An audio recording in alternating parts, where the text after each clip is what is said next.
اور یہ بات کروں گا ان لوگوں کے لیے جو صاحب اولاد ہیں، جو صاحب اولاد ہیں، جن کے گھر 10 سال گزر جائیں اولاد نہ ہو، بتاؤ اس انسان کا کیا حال ہوتا ہے؟ شادی ہو جانے کے بعد 10 سال جس بیٹی کے گھر اولاد نہ ہو، جس بیٹے کے گھر اولاد نہ ہو، اس کا کیا حال ہوتا ہے؟ آپ سوچ سکتے ہیں؟ اچھا 10 سال کے بعد ہرس لگ جائے اور جو ہی 7 مہینے پورے ہو جائیں، 8واں شروع ہو اور وہ نعمت ضائع ہو جائے، بتاؤ کیا حال ہوگا؟ اتھرو آتے ہیں کہ نہیں؟ کہ کوئی نہیں؟ ہاں، اور اتھرو آتے ہیں کہ نہیں؟ دل میں درد اٹھتا ہے کہ نہیں؟ طبیعت کے اندر بے چینی بڑھتی ہے کہ نہیں؟ اب میرا آپ سے سوال یہ ہے، اور تم اتنے ڈرے ہو، یہ تمہاری آنکھوں میں آنسو کیسے آ گئے؟ اس کا مطلب یہ ہے اللہ نے تمہارے دل میں درد کچھ رکھا ہے، اللہ نے تمہارے دل میں احساس کا حصہ رکھا ہے، اللہ نے تمہارے قلب کے اندر محبت کی خوشبو کو رکھا ہے، کسی دوسرے کے لیے جینے کا جذبہ اللہ نے تمہارے اندر رکھا ہے۔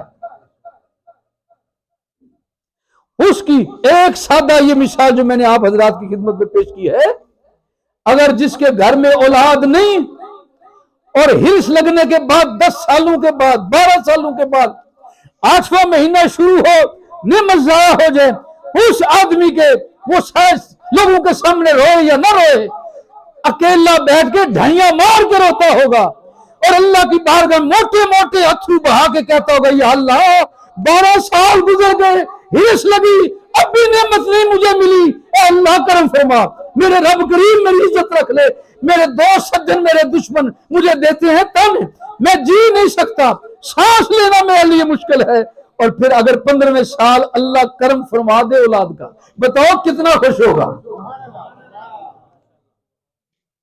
کتنا راضی ہوگا؟ مٹھائیاں بانٹے گا کہ نہیں؟ اور جلیبیاں تلوا کے لائے گا کہ نہیں؟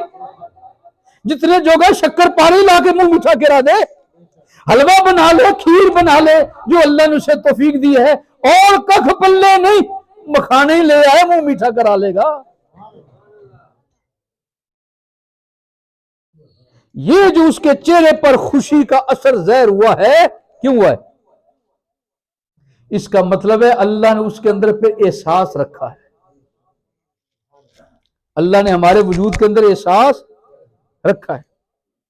اس احساس کو اگر آپ نے دیکھنا ہے تو اولاد کی شکل میں دیکھ سکتے ہو۔ ہم تو پھر انسان ہیں، آپ جھٹکے لوگ ہیں، میں جھٹکی بات بتاتا ہوں، کسی جانور کو دیکھ لو، آپ کے گھروں میں جانور ہوتے ہیں، مجھ گاں بکری لے لیاں، یہ آپ کے گھروں میں موجود ہیں، کسی جانور کے سامنے اسی کے بچے کا ایکسیڈنٹ ہو جائے اور وہ بچہ اسی کے سامنے اکھڑے اکھڑے سانس لے اور اسی کی آنکھوں کے سامنے اس کا دم ٹوٹ جائے، تو میں نے ایسے جانوروں کو بھی دیکھا ہے، ان کی آنکھوں سے بھی اتھرو کو روک نہیں سکا۔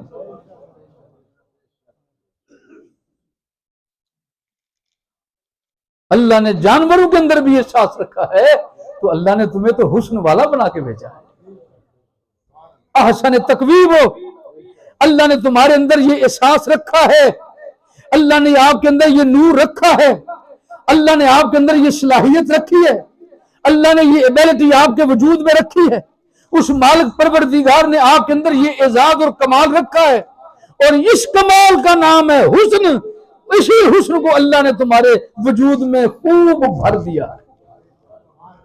اسے تلاش کرو، بس اسے تلاش کرنا ہے تو پھر یا رسول اللہ سے تعلق جڑ جائے یا پھر حضور کے غلاموں میں سے کسی ولی اللہ سے تعلق جڑ جائے۔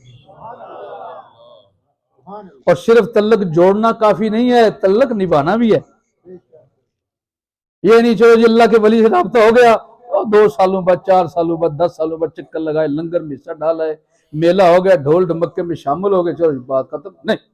یہ نہیں کہا تلق وہ ہوتا ہے جسے نبھایا جائے، تلق بنانے کے بعد پھر چونڈ نہیں چھوڑی چاہیے،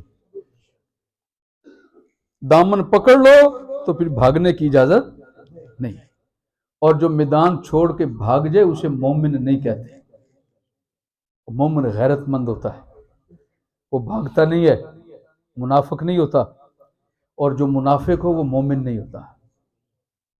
منافق کی نشانی ہے جھوٹ اور دھوکہ، مومن کی نشانی ہے سچائی پہرا دینا۔ یہ اللہ نے اسے غیرت کا تحفہ عطا کیا۔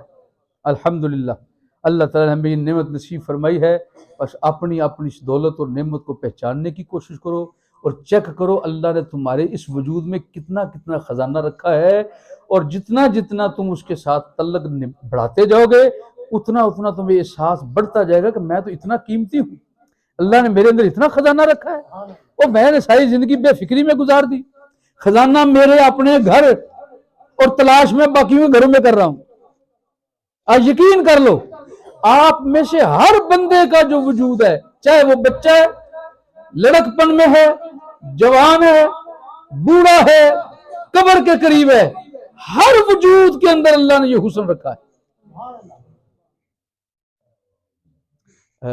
بوجھ تو نہیں بن گیا آپ لوگوں کے لیے؟ نہیں لگ رہا ہے ایسے مجھے، سر ٹلے ٹلے ہو گئے تسی۔ اچھا کوئی بہت ادھی شیشہ دیکھ لیا اور بات ہوتا ہے بندہ، اور کوئی چوکھا شیشہ بندہ دکھا دے اور پھر آدمی کہتا ہے یا اللہ خیر ہے، خیر ہی اسی کے پیچھے اللہ نے آپ کے لیے نعمتوں کو چھپا کے رکھا ہے۔ آپ بالکل فکر مند نہ ہوں، اپنی پوری توجہ ایمان اور یقین کے ساتھ ادھر خیال رکھیں۔ یہ دیکھو میری اور آپ کے پاس آنکھیں ہیں، موجود ہیں، کتنے بندے بیٹھے ہو جن کی اکھاں صحیح ہیں؟ کوئی انا تو نہیں بیٹھے ہے، کوئی نابینا تو نہیں ہے؟ اگر کوئی ایک آدھ دانا اور باقی سارے، یہ آپ کی آنکھیں ہیں، بند کرو تو کخ نظر نہیں آتا، کھولو جو آپ کے سامنے اللہ نے ایک حدود اربہ رکھا ہے آپ کو نظر آئے گا۔ اچھا انہی آنکھوں کے پیچھے ایک اور خزانہ اللہ نے رکھا ہے، آنکھیں یہی ہیں، انہی آنکھوں کے پیچھے اللہ نے ایک اور خزانہ رکھا ہے، اسی خزانے کا نام حسن ہے۔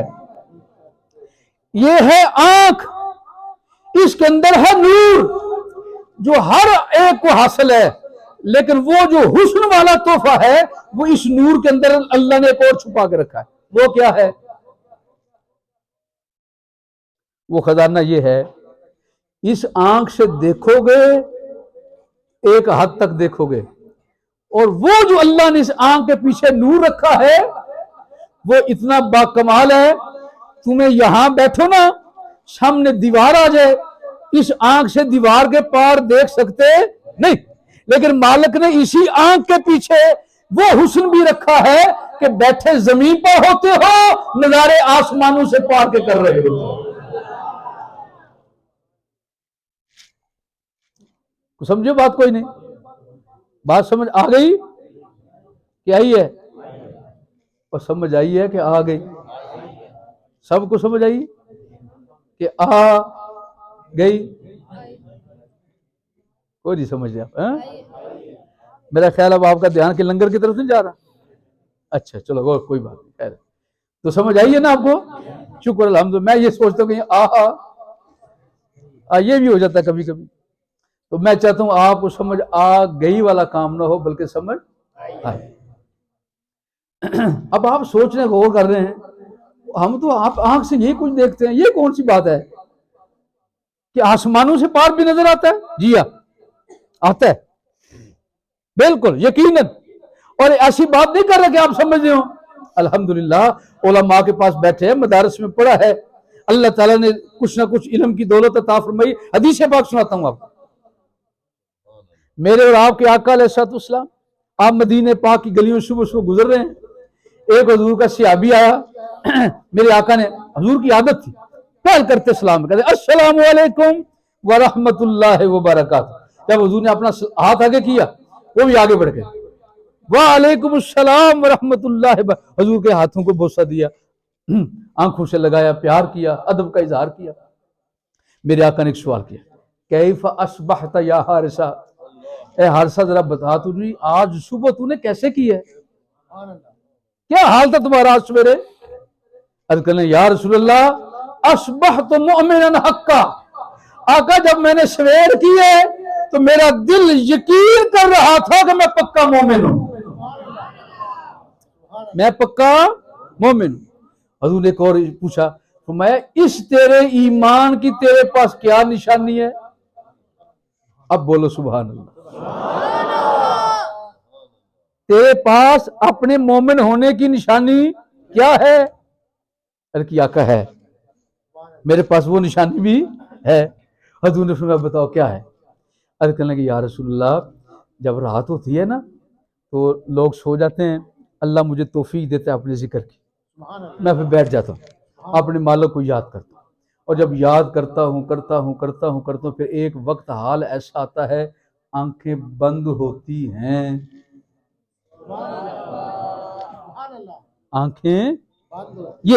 آنکھیں بند ہوتی ہیں، اور پھر اس کے پیچھے جو اللہ نے حسن رکھا ہے وہ نور کھل جاتا ہے، وہ پھر نور کھل جاتا ہے۔ حضور نے فرمایا تو پھر کیا ہوتا ہے؟ عرض کرتے ہیں یا رسول اللہ پھر میں بیٹھا زمین پر ہوتا ہوں، آسمان سے پار دیکھ رہا ہوتا ہوں،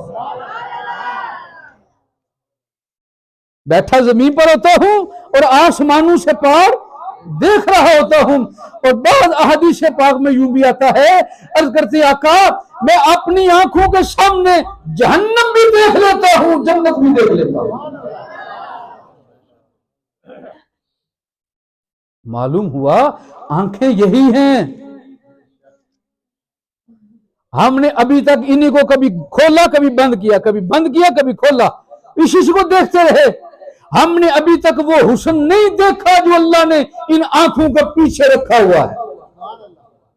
میری ساری گفتگو کا مقصد یہ ہے ان ظاہری چیزوں پر ہی نہ ٹھہر جاؤ، اس کے اندر جو اللہ نے احسن تقویم کا حسن رکھا ہے اس کی طرف ذرا توجہ کرو، پھر تمہیں اندازہ ہوگا اللہ تعالیٰ نے میرے لیے کون کون سے حسن کے راستے کھولے ہوئے۔ اللہ خیر یہ موضوع تو بڑا مزیدار ہے، اب اس کو چھیڑا میں نے مزید تو کام اور چھڑ جائے گا۔ میں چاہتا ہوں اسی کو اگر آپ کو سمجھ آئی ہے نا تو پھر رل کے بولو یا اللہ تیرا شکر، بج کے بولو یا اللہ تیرا شکر۔